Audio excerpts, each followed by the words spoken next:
Principal Ma'am, honorable teachers and my dear friends, a very good morning to all.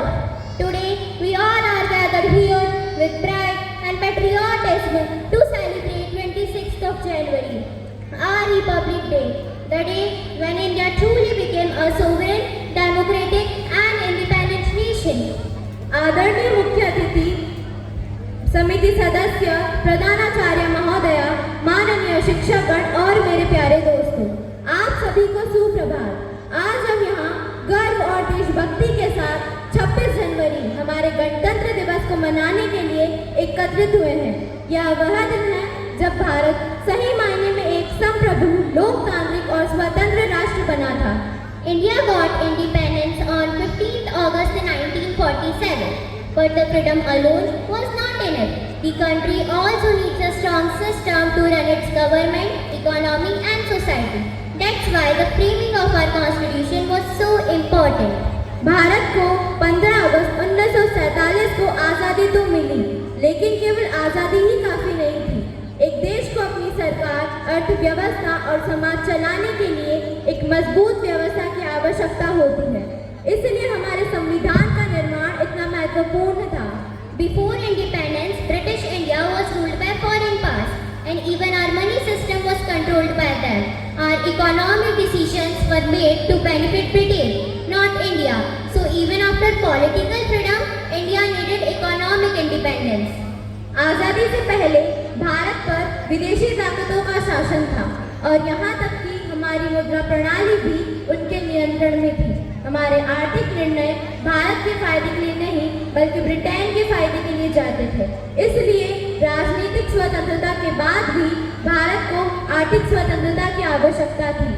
On June 9, 1947, the Mountbatten Plain was announced.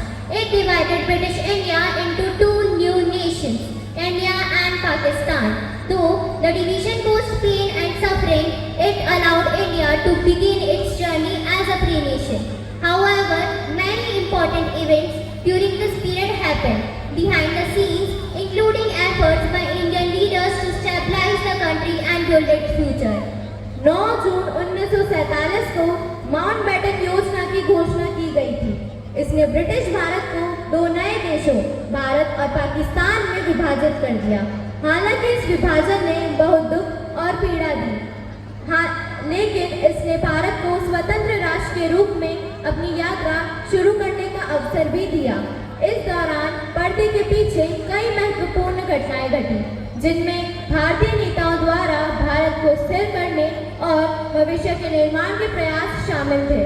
One of the most important steps in that direction was taken on June 15, 1948, when the Reserve Bank of India took over the responsibility of issuing Indian currency. It was not just a financial change, it was a symbol of economic independence. For the first time, India controlled its own money, its own banking system, and its own economy. It helped the country to grow, plan development, and protect its people from financial instability. इस दिशा में सबसे महत्वपूर्ण कदमों में से एक 15 जून 1948 को उठाया गया था, जब भारतीय रिजर्व बैंक ने भारतीय मुद्रा जारी करने की जिम्मेदारी संभाली। यह केवल एक वित्तीय बदलाव नहीं था, यह आर्थिक स्वतंत्रता का प्रतीक था। पहली बार भारत का अपने पैसे, अपनी बैंकिंग प्रणाली और अपनी अर्थव्यवस्था पर नियंत्रण हुआ। इसने देश को आगे बढ़ने, विकास की योजना बनाने और लोगों को वित्तीय अस्थिरता से बचाने में मदद की। But political and economic freedom needed a strong foundation. That foundation came on 26 January 1950, when the Constitution of India came into force.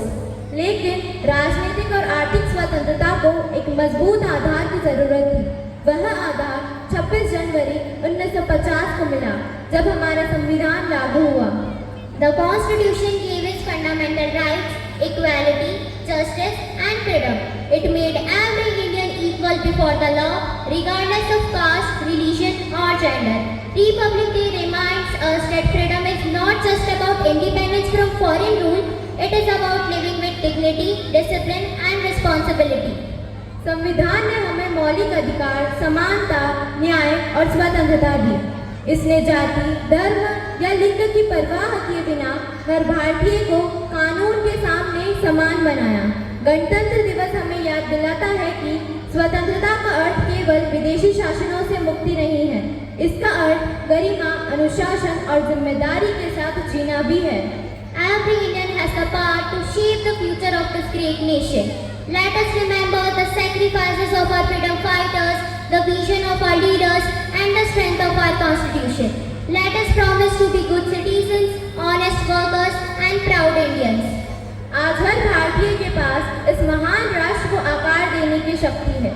आइए हम अपने स्वतंत्रता सेनानियों के बलिदान, नेताओं की दूरदृष्टि और हमारे संविधान की शक्ति को याद करें। आइए हम एक अच्छे नागरिक, ईमानदार कार्यकर्ता और गर्वित भारतीय बनने का संकल्प लें। जय हिंद, जय भारत। आप सभी को गणतंत्र दिवस की हार्दिक शुभकामनाएं।